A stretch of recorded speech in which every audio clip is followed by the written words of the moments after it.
The story of Abraham is where the scope of Genesis starts to really narrow. We spoke before about how Noah came 10 generations after Adam, and Abraham comes 10 generations after Noah. And each of these are seen as a kind of new generation, a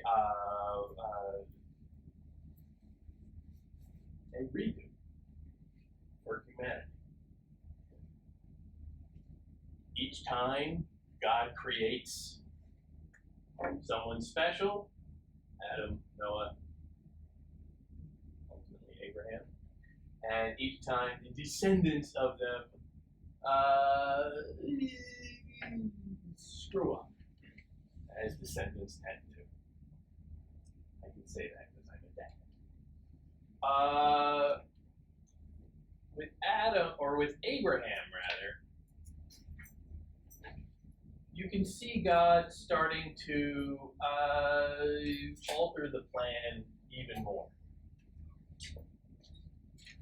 You know, the plan for Adam was scrapped pretty early when he realized that human beings had the ability to do things that he didn't want, free will and all.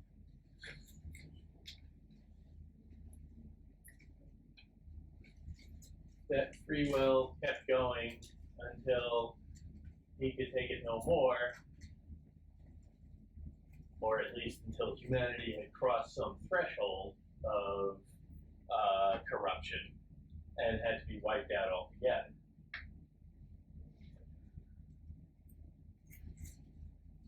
The problems start pretty soon after Noah, and they go on from there. But with Abraham, you see God starting to narrow his focus a little. It's almost like he starts out with a project. Says, okay, the universe. Fan-damn-tastic. I can do that. And he starts realizing, man, this gives me a lot of headaches. Lots of stuff going on, lots of moving parts. Well, I can't keep up with it all. So he wipes the slate clean, tries it again, and the same screw-ups happen. It's always something. Abraham and the promise to Abraham, the covenant is the word that they use with Abraham, is God sitting down and saying, okay, let's not look at the big thing. My eyes were bigger than my stomach. Let's narrow the focus a little. Let's look at this one line of people. Now, Abraham is, and you can trace it back through all those genealogies, still a direct descendant from Adam. So there is continuity.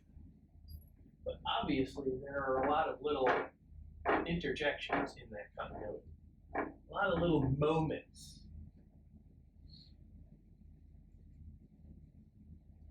So Abraham represents a new opportunity for not humanity in general, but for one line. God recognizes at this point that, well, okay, there are going to be lots of people out there running around, and most of them are going to be screw-ups. But if I can just get this one line right,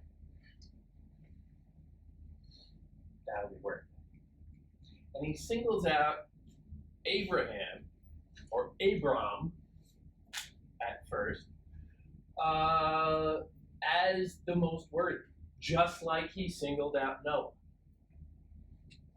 They are, in a way, twins. And God recognizes at this point that, well, okay, there are going to be lots of people out there running around, and most of them are going to be screw-ups. But if I can just get this one line right, that'll be worth it. And he singles out Abram, or Abram, at first, as the most worthy, just like he singled out Noah. They are, in a way, twins. God comes to Abram and says, "Go forth from your land and your birthplace and your father's house to the land I will show you, and I will make you a great nation, and I will bless you and make your name great, and you shall be a blessing. And I will bless those who bless you, and those who damn you I will curse, and all the clans of the earth through you shall be blessed." What the hell does that mean? Anyway. It's like, I'm not gonna like wipe out everybody anymore.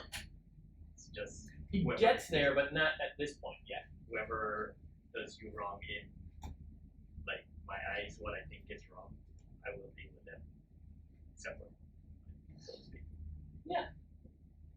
He singles out Abraham, says, "Okay, you're my guy. I'm with you. Go forth from your land and your birthplace and your father's house to the land I will show you." Does that sound promising? Leave everything you know. Wander out into the wilderness. Yeah, I'll let you know when you get where you go. Promised land. Like literally. The promised land. Yes. But he didn't say land just yet. It's not that specific. Just, yeah, I'll take care of you. Trusting God, like to see Yeah. he is his chosen one, so to speak. Yeah, trust. Another word for that is obey. Yeah. I was fishing for faith.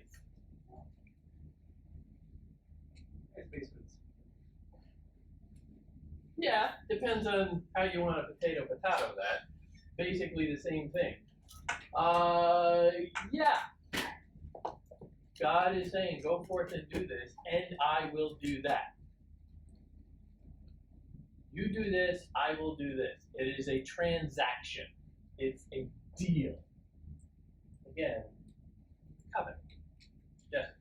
Well, it's the first time he's doing this. He kind of just made all these decisions himself. Now he's saying, he's giving him an option. He's saying, do this, and I will do this. Yeah. Not, let me just wipe everything clean and start over. Yeah. Or telling somebody to do something. He's saying, This is a negotiation. This is a deal. He's sitting down face to face and saying, if you do this, I will do this. With Noah, it was just build a boat, I'm going to kill everybody. That's what you would call, for you management types out there, a top-down management organization. Here, he's bringing them in. All right, let's conference this. Why change? Why all this stuff? Like, okay. Why did God change? Listen to your opinion. What instead of okay, I don't like it. That's it. He's this to me feels like God just kind of at the end of his rope almost, and saying, all right, you human beings are a bunch of screw-ups and I'm really tired of it. And I tell you to do stuff, and then you do something sort of like that, but then you start interpreting and going in the wrong direction. Damn it, I don't want that! Sounds like a parent. Yeah. The model of parenthood is not that best, or not that different. I try and get my kids to think I'm God. They're just not buying it. But yeah, he's it's time to fish or cut bait. Said, all right, look, I want X outcome. I'm willing to give this. This is a little vague. I'm going to leave that as a kind of an X factor here. But you just got to trust me. But I'll expect this in return. You need to do this for this outcome. God negotiate? Has humanity, in that steady degeneration that we saw before, suddenly ascended to the level of peer of God? Even Adam was kind of, blindly subservient to God. You could argue that he was too subservient to God, and Eve was the only one who could stand up to him. But here God is just facing off with humanity. He's saying, all right, let's get real. If you do this, I'll do this. I like the bartering aspect of this. I like the negotiation. They're striking a deal. Very much like you would imagine wandering, not quite Bedouin, but nomadic peoples are used to. Haggling. You come to a new place, you meet somebody. Gee, it's been a really long time since I've had fresh eggs. We don't have any chickens. That guy has chicken, but I've got a bunch of goats, and if I give him one little goat, maybe he'll give me like 5 chickens. And then I go there and he says, "No, I'll give you 1 chicken." No. 4, no, 2 tops. That haggling in the marketplace. You can see the culture thriving beneath the text. You can see the personality coming through, just in little choices. But also always that emphasis on, kind of obedience. Go forth and do this without any definite promise on the other end. You have to have faith. Primacy of faith. And I will make you a great nation, and I will bless you and make your name great, and shall be a blessing. Make of you a great nation. That is the promise of offspring. Now, it's a couple of things. When he says nation also, that is not the word land. There's a difference here between the people and the land. So he's talking about essentially a tribal unity. But also, there is a little bit of a surprise in here for everybody who has maybe read the previous chapter, Genesis 11, where, not in the little Tower of Babel section, but when we are first introduced really to Abram and his wife Sarai, the first and really only thing we are told about Sarai is that she is barren. She cannot have children. And triple. What's that? And triple. Yes. Her words, not mine. So when it comes up that God is just saying, almost as an afterthought, that is not the prime thing in here, really.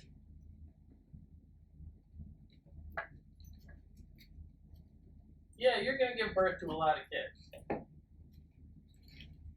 A nation full of them over many generations. Consider also the sweet spot of that deal, where God is saying, I'm not going to tell you what I'm going to grant you in any explicit form just yet, but you might not even be around to see it. That's faith. But also the fact that we know, having just read a page or two earlier, that Abram and Sarai aren't going to have kids. Now God is saying, you're going to have kids. No explanation, no details, no artificial insemination brochure, nothing. just, you're gonna have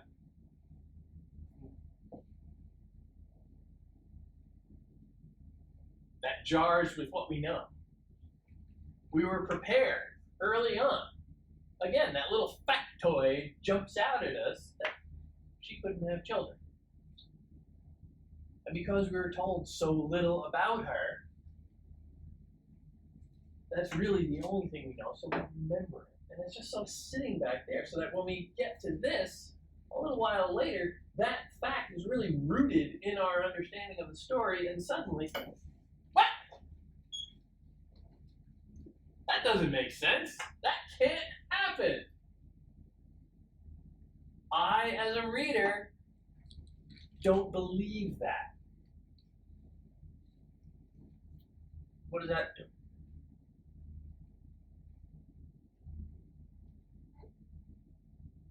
More question? When you get to this blithe little suggestion that God says that, yeah, and you're going to have kids, having settled and really steeped in the knowledge that Sarai is infertile, that can't happen.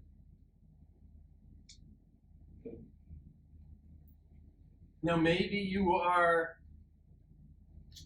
at this point, just accepting that, well, okay, but if Adam lived 922 years or whatever it was, obviously there are some not familiar natural phenomenon of human life going on here. So nature was different then. Nature really ever different? Can you stare down in the face of everything you know about nature, about the most personal aspects of nature? Can you just look at that and say, oh, okay, God tells me, don't sweat that. Will I believe God? If you have faith. If you have faith. She didn't seem to have that much faith. Oh, we'll get to her.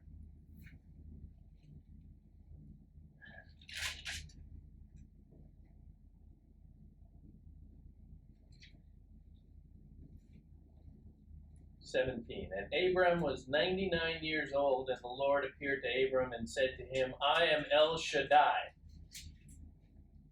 Walk in my presence and be blameless, and I will grant my covenant between me and you, and I will multiply you very greatly.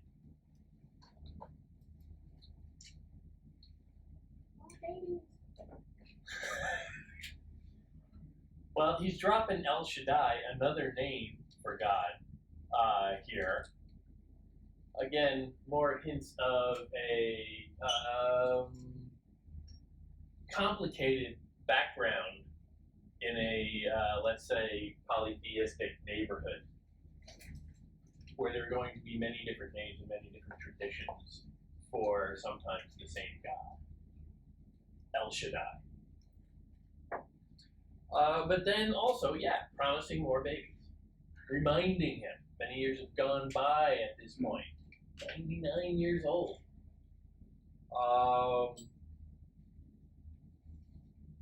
As for me, this is my covenant with you. You shall be father to a multitude of nations. You know, he's 99 years old. He's never had a kid on his own.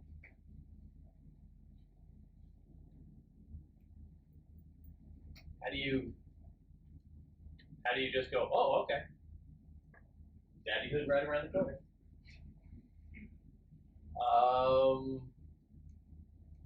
How do you reconcile everything you know about physical reality with divine power? How does that? And no longer shall your name be called Abram, but your name shall be Abraham, for I have made you father to a multitude of nations. changes his name. There's actually a lot of that going on in the Bible, and a lot of that in the ancient world in general, and it is generally a sign of a kind of rebirth of sorts. They are sealing this agreement with a new name. It's another instance of a restart, if you will. The Hebrew people are always, in this story, restarting their relationship with God, or God is restarting it more directly with them. And always renegotiating the terms of that agreement.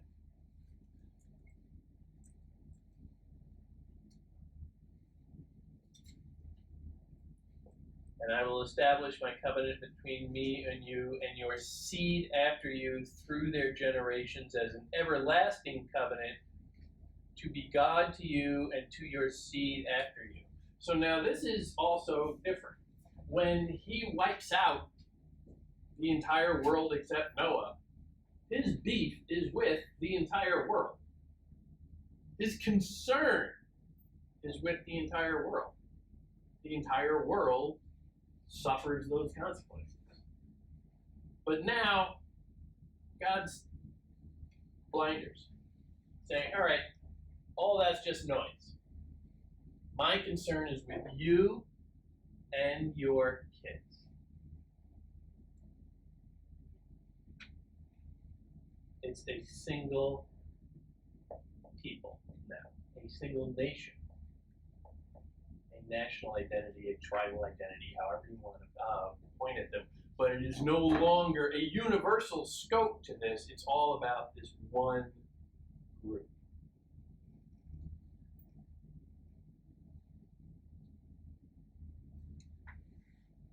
And I will give unto you and your seed after you the land in which you sojourn, the whole land of Canaan as an everlasting holding, and I will be their God. So now he's getting specific also. Specific about the people he's concerned with, and now specific about the land that he's dealing with. I don't know about you, but I always found it odd that the Bible was so concerned with God as a real estate agent. He's very specific when he needs to. And God said to Abraham, as for you, you shall keep my commandment, you and your seed after you, through their generations.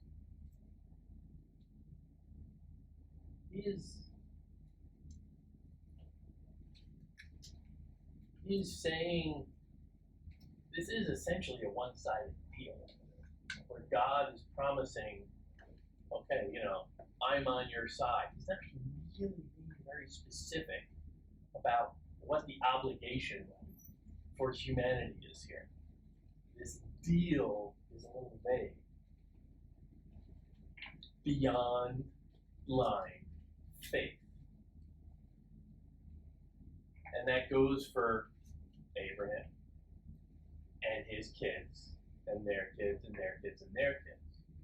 But also, remember, everybody who's reading this, which is supposedly everybody who falls within this tribe. Now, Abraham is supposed to be the father of Israel, the entire nation. There is no evidence of any historical Abraham, so we can put that aside. But the Jewish people, and from that, Christianity, Islam, a couple other religions around the world trace their lineage essentially through Abraham. They're all called the Abrahamic religions.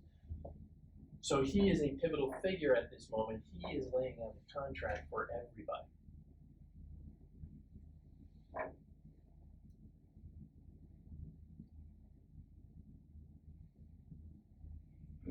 But exactly the terms of those contracts are a little bit uncertain.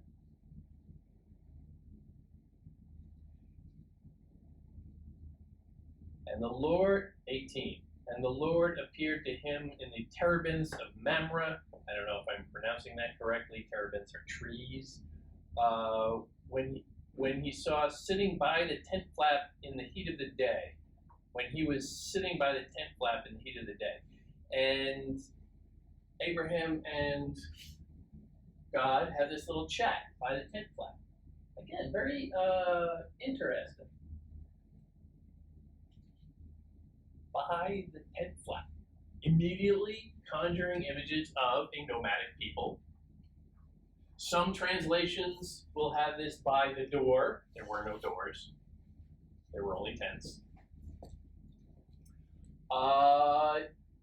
It to me rings also from the line in Genesis, I think it's 4, maybe 3. Sin was crouching at the door or at the tent flap. Here, Abraham is sitting just outside his tent. God comes to see him, have a little chat, catch up. Abraham has Sarah, as she is now known, instead of Sarai, her name was changed too. Has Sarah, prepare some bread in a very specific way, prepare a meal, almost a kind of a cultic ritual preparation. Again, more evidence of like, maybe older traditions seeping in there. And they start talking about this deal they have about kids. And at one point God asks, because an omniscient God wouldn't know, where's Sarah? And he says, well, she's inside the tent flap. She is listening inside the tent flap, crouching by the door. The position of sin.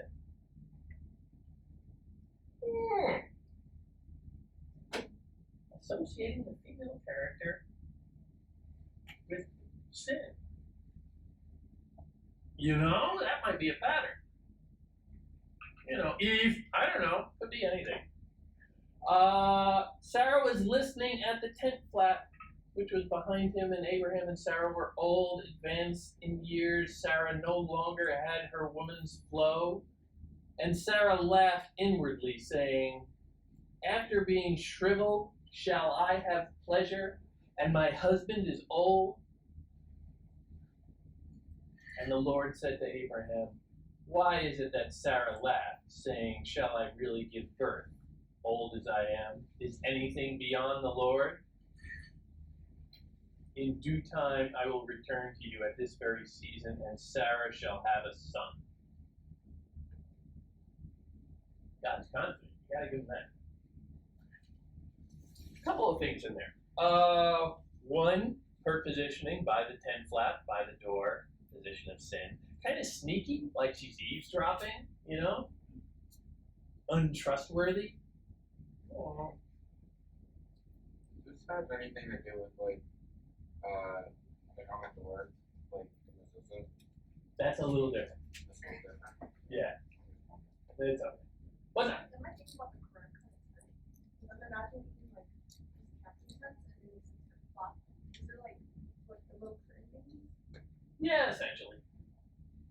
How is she like aren't those like curtains like this kind or is it like I'm not sure about the exact design. If you want to Google North Face, we can get some options.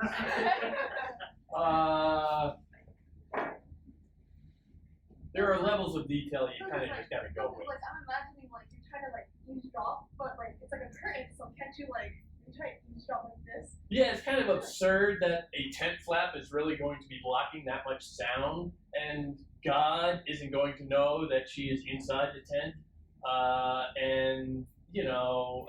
The voice of God is probably, in my imagination at least, a little bit booming. So you can hear that through the tent, unless it's one hell of a tent. Yeah. But then these are nomadic people and they gotta pack up and carry this stuff. So, none of it really, don't grip too tight to some of it. I like the instinct of saying, wait, that doesn't make sense, let's dig in. That's good. No, because like she could just sit inside the captain bed and just listen to God. Yeah, no, I know. Why does she have to be all sneaky about it? But it's the unreality of it that makes you say, oh, okay, this isn't really happening. This is more of a moral story. This is more of a parable. I'm not supposed to draw from this the lesson that this actually happened, but that this has meaning in some other way. And that everything happening there is a kind of symbolic meaning. And there, I think, we're on sturdier ground with this being a suggestion that she is more vulnerable to sinful behavior. She is more inherently evil. And there, you're back to the age-old question of, well, who is writing this text and who is carrying it through the desert, teaching it to everybody? Chances are, those are the dudes. And, you know, they're going to have their attitudes about women. Question. Or I think it could be a way to dedicate like how God knows it all. Like no matter where you are, she was behind the curtain or the door. But like Abraham couldn't see her, but God knew that she was there and knew that she was out. Yeah, that could be a very rhetorical question also. You know, where is Sarah, your wife? I know because I'm God. I want you to know, and I want you to think about that. You know, she's listening. I am very well aware of this because I'm God. You should be aware of it too. All of these possibilities. There is no one-way reading. Yes? Just say, right? What if the person who approached Abraham is not God, right? Who would you think it would be in this text? I'm just curious. That's a very valid point. This could be an imposter. This could be, you know, this could be the serpent reconfigured. Satan. It could be a lot of different things. All we have is saying that, you know, God was there. Where I don't know where the line is. I'm not going to. But you are absolutely right. This could be something else going on here. These again are the questions that you're supposed to bring to this. I mean, how do they know? That doesn't make sense to me. That's unexpected. And it's those little moments of surprise that you have to trust and go with. And don't just take, you know, somebody in a position of authority telling you, well, no, that's not legitimate. Well, maybe that is something. Maybe that is an imposter, as you said. Maybe there is an evil thing in here. Because we haven't even gotten to the evil part here, where God's really going to, you know, bring the thunder, so to speak.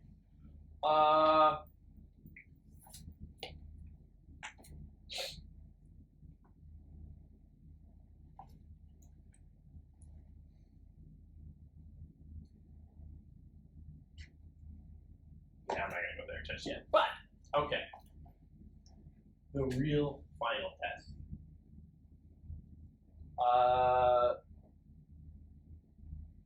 Sarah becomes impregnated, at I believe the age of 99 or something like that. More power to him. One other thing, sorry. She asks herself, really, shall I have pleasure when I am so shriveled and old and my husband is so, you know, old and broken down and everything? She focuses on the pleasure, and I'm going to let you guys interpret what that means. But then and the Lord said to Abraham, why is it that Sarah laughed, saying, shall I really give birth? That's not what she said. She said, am I really going to get, you know, But God takes that immediately and corrects that to birth, which I think we can all agree, anybody who saw the movies in junior high, birth is not pleasure. A little different. So there's something going on there. Notice these little cracks, these little fissures, these little corrections that are redirecting you one way when sometimes the text seems to want to go off in a different way. Little things. Anyway, Sarah has a boy, as God predicts. She names him, or Abraham names the boy, as God commands, Isaac, meaning one who laughs. Because she said, or he said, God said, she was laughing at that. So Isaac is the one who laughs.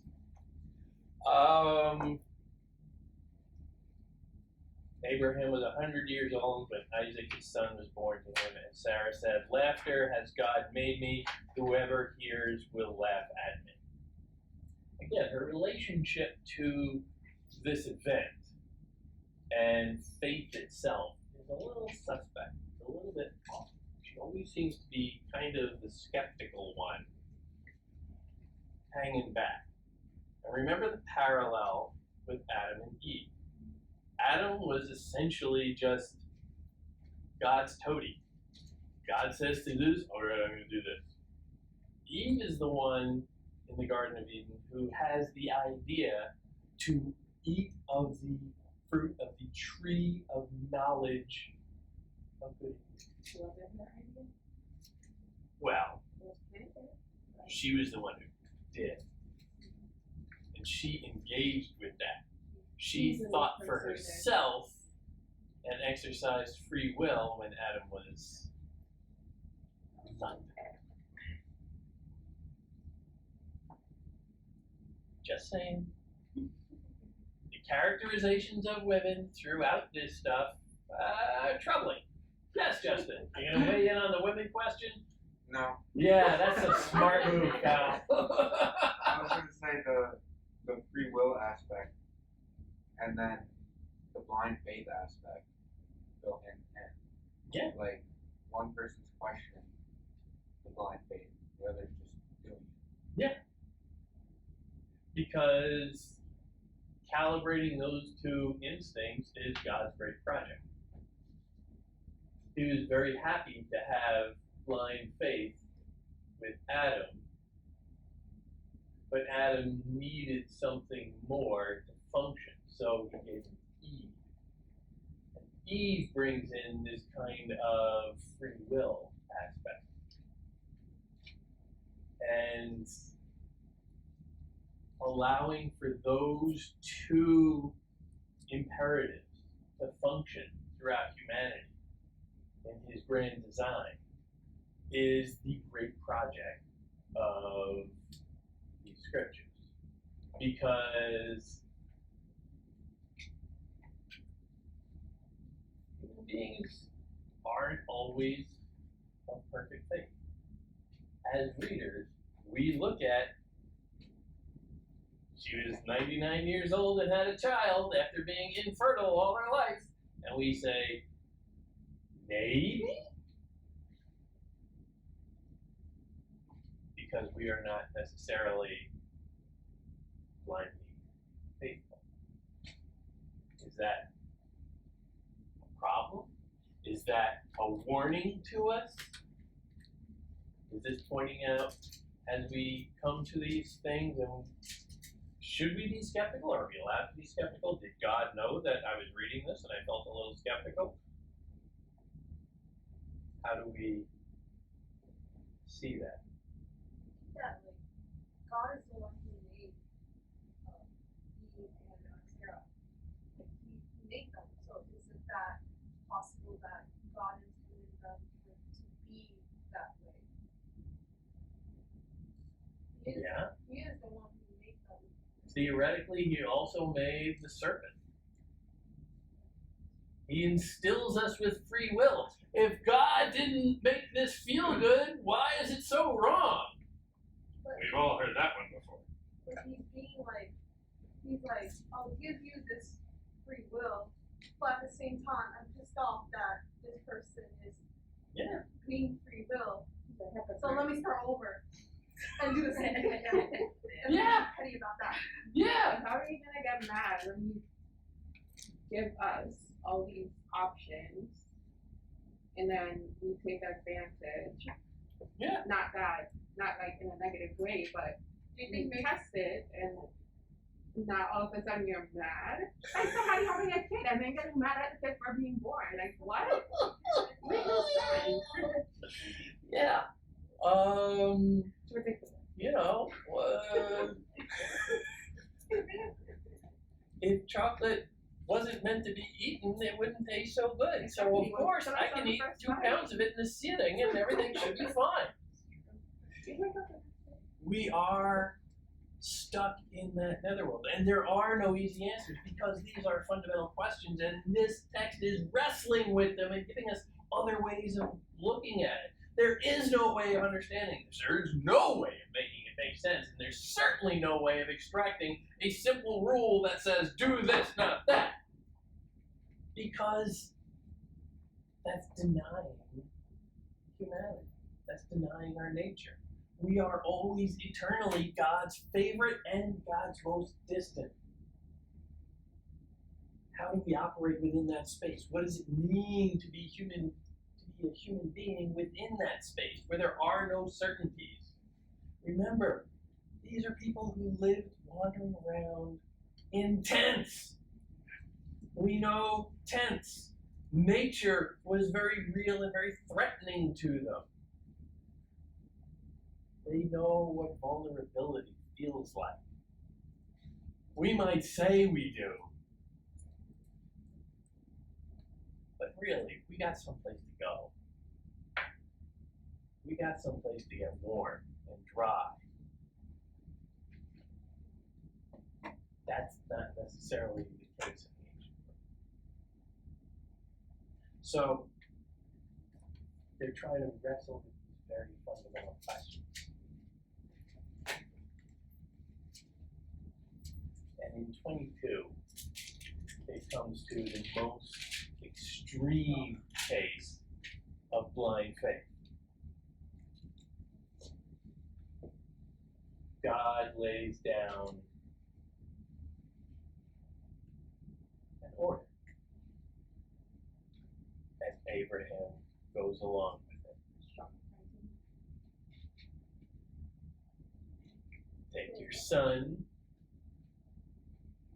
your only legitimate son.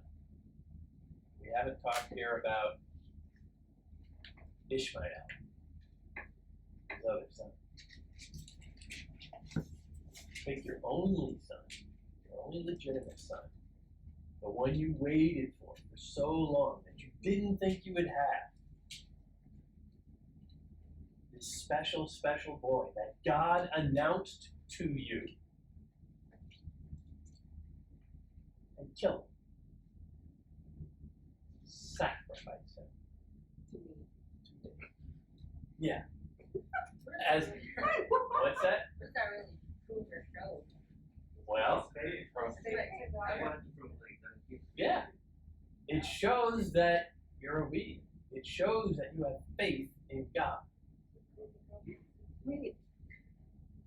Sorry. I thought of this earlier. Like drawing a parallel or maybe a juxtaposition to Adam and Eve to see if Abraham is also being influenced by his wife. Well, here Sarah is kind of out of the picture. You leave Sarah behind. No, I mean like when she was, crouching by the door. Yeah. With her being Yeah, I think the parallels are pretty clear between them. is he being influenced by her sinful behaviors.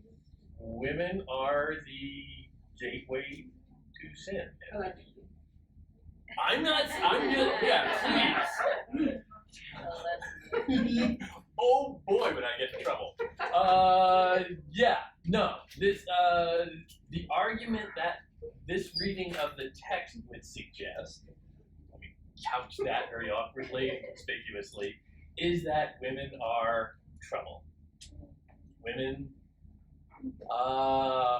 evil perhaps, but trouble definitely. They introduce problems. Yes. It's like there's also no assumption of like right or wrong or good or bad here. It's just kind of like I don't know why I keep thinking of this analogy in my head, but like fasting. Like if you fast, in theory, that's not good for you, but you do it anyway because it's like that blind trust thing. Like your body needs food, but you're sacrificing that. Yeah. Like you know what I'm saying? Like yeah. There's like that parallel to this blind trust of like killing Isaac. Like I would say, going a few hours without a Snickers bar isn't quite the same as slaughtering it's a not child. exactly. But no, what we are talking about there is a kind of cultic ritual performance that God demands as a sign of faith. And that you see across pretty much every religion on the planet. Here, you have a very important sense of right and wrong, because again, we're talking here about a kind of moral law, superior to God, flowing through God, a creation of God. However you want to couch that, it is a kind of universal, immutable moral law of a kind that you just don't find at this point in history in too many other religions. The emphasis, again, throughout Genesis 1 of God doing something, God creating something, and saw that it was good. That is repeated again and again and again throughout Genesis 1. God did this and saw that it was good. God made this and saw that it was good. Good, good, good. Moral goodness is a concern here. So here, the idea is that there is a moral law at play here. And yeah, we don't get it. We can't see it. Abraham might not even get it. We're not told. What we are told is that he just goes about and does what he's supposed to do. He does the performative ritual actions. And it is a sacrifice.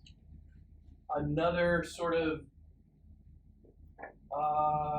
imported element of Celtic practices or cultic practices, not Celtic, cultic practices from that neighborhood of the world, where animal sacrifices, human sacrifices were a thing. The first thing Noah does when he gets off the ark is to sacrifice an animal and send the smoke up, and God is pleased by the aroma, or whatever the phrase is. God is this great supernatural being, but he has sensual appreciation. About a kid. Yeah, what's going on there? But here, it is so personal. And just think about that, the killing of your own child. Now, as a parent, I've been there, but that's personal. This everybody can get. And remember, in the ancient world, children died all the time, so they were used to it. Everybody knew what it was like.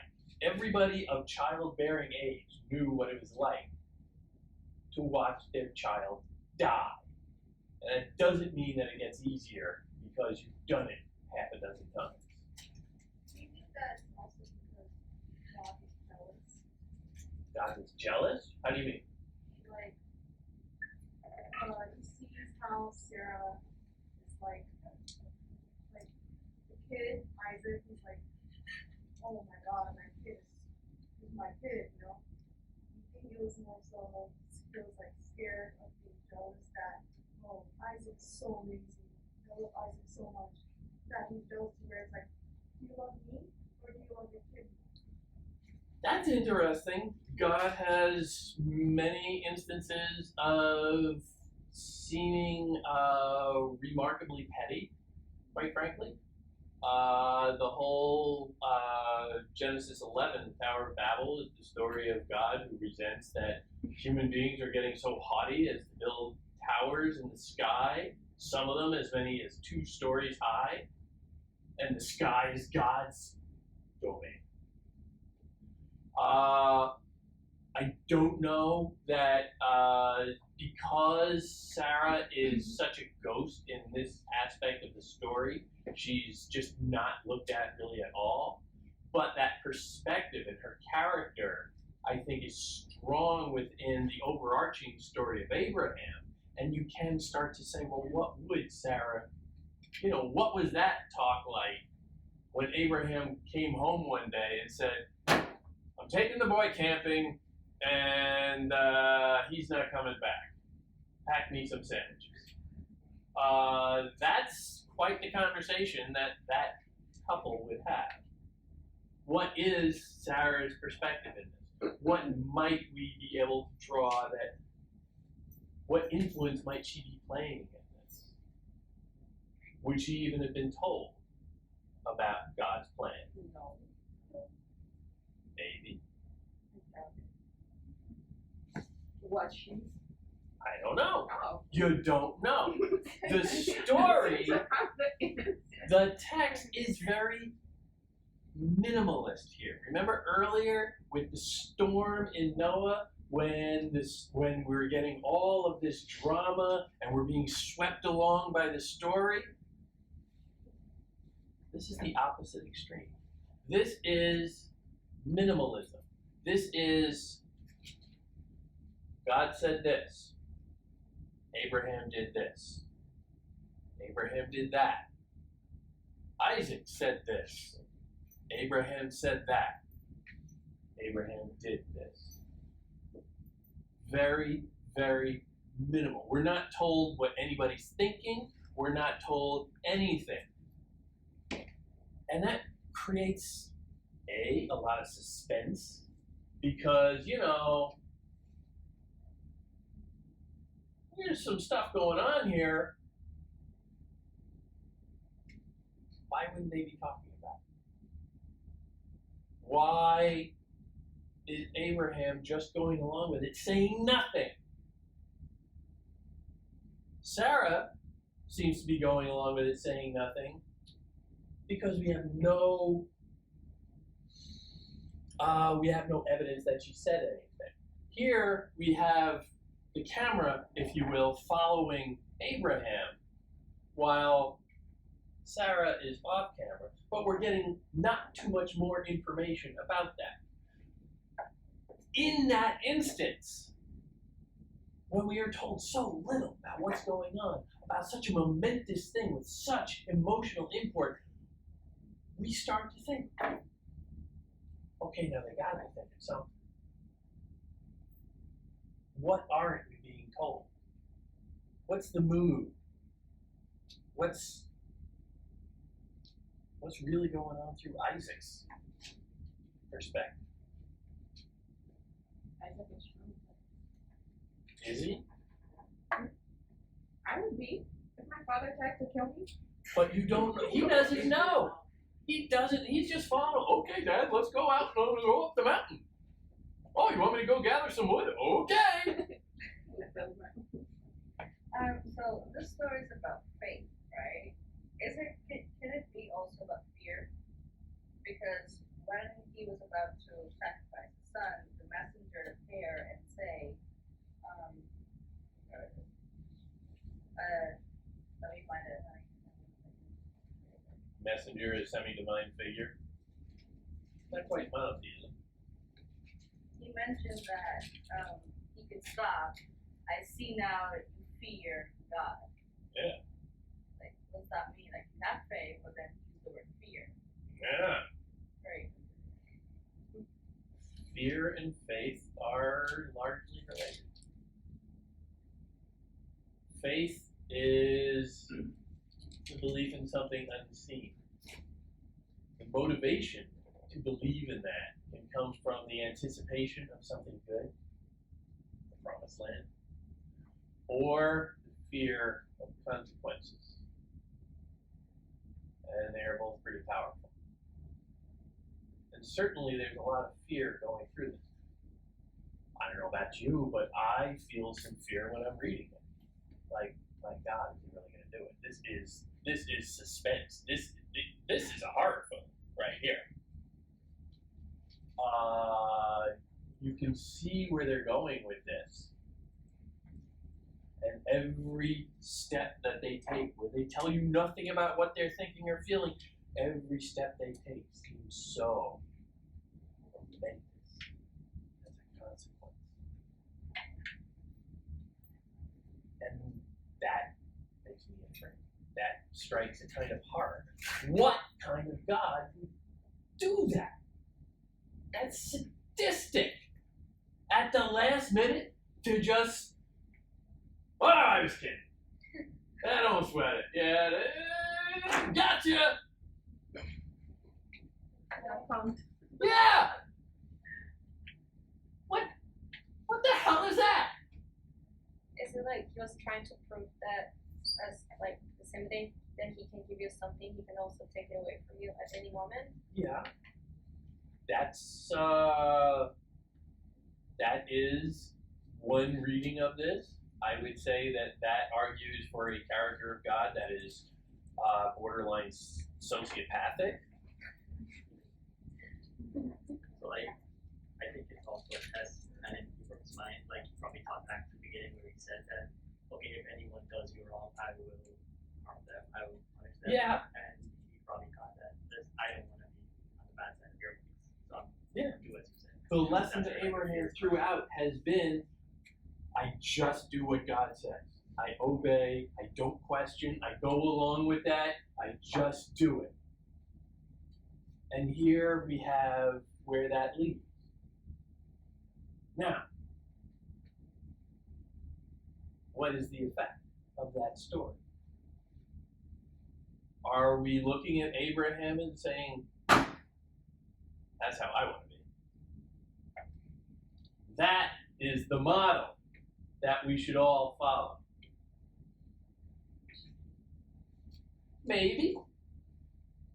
If you are, again, a dictator, this sort of lesson is very helpful. Just do what I say, or bad things will happen. I might swoop in at the end and, prove that I'm a nice guy. I might not.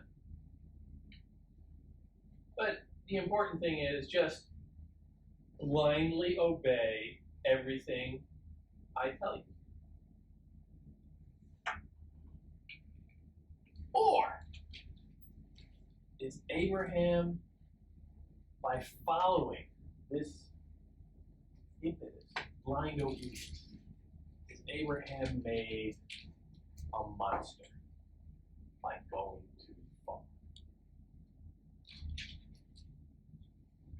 Where's the whole point of the story, just to show what would happen if you do this? The lesson is not do this. Maybe. Don't have blind faith. Exercise your free will.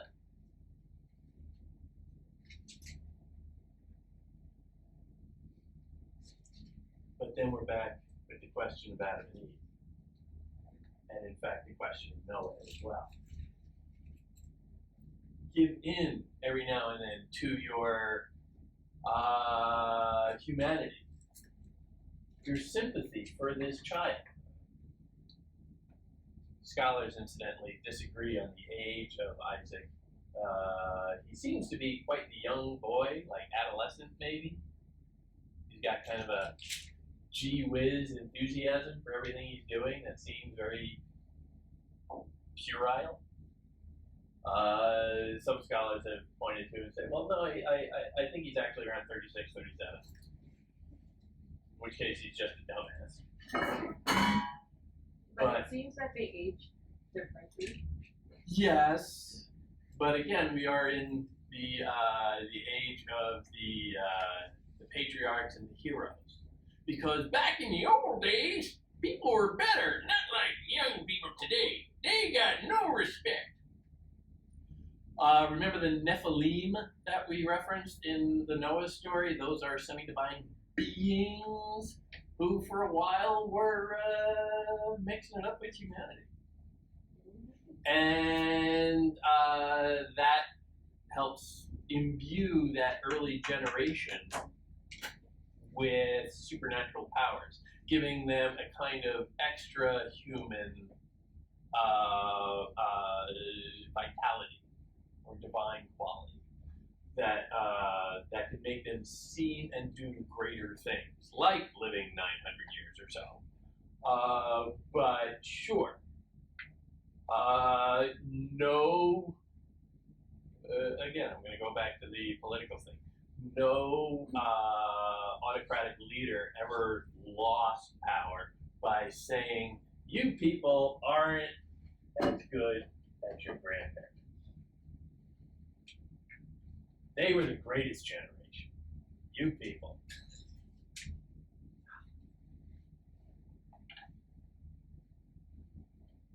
Look to the old ways, the settled ways. Don't change things around. That's bad. You can see these lessons being played out again and again and again. You can see that reading of this text, that heavily authoritarian reading coming about, saying, this is the way. This is life. This is power. This is how you should comport yourself within this organization. This is how you need to act if you are going to be one of us. Chosen. God's special people. It's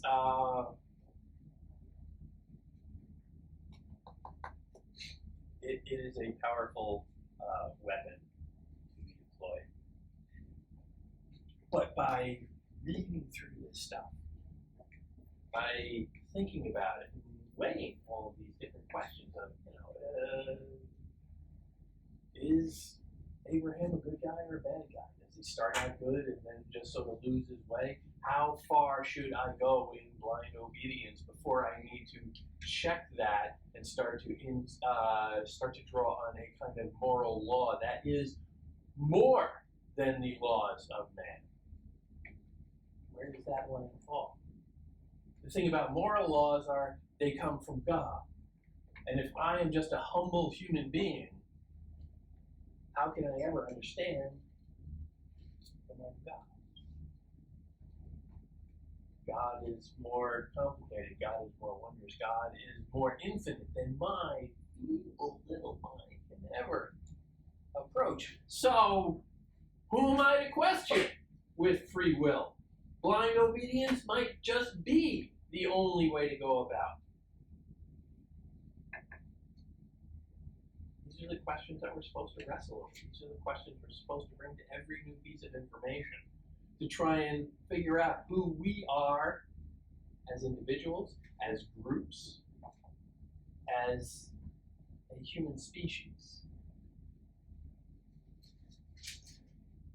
And we come back to these stories again and again and again. For some people, every Sunday. We come back to them to wrestle with these questions so that we have some experience with them when it comes to our own lives as individuals, our own lives as parents, our own lives as children, our own lives as citizens. How do we wrestle with these questions? How do we define who we are? How do we understand our place in a universe that is very confusing? This is practice. This helps us cut our teeth. And if you do it enough, maybe you can start to develop an answer or two, chances are you don't feel bad. But it's the wrestling with questions, it's the process that matters. Because then, if you can wrestle with these questions occasionally, some of the smaller questions, they're a little easier to handle. Should I yell at my kids for doing that thing that I know I did when I was their age?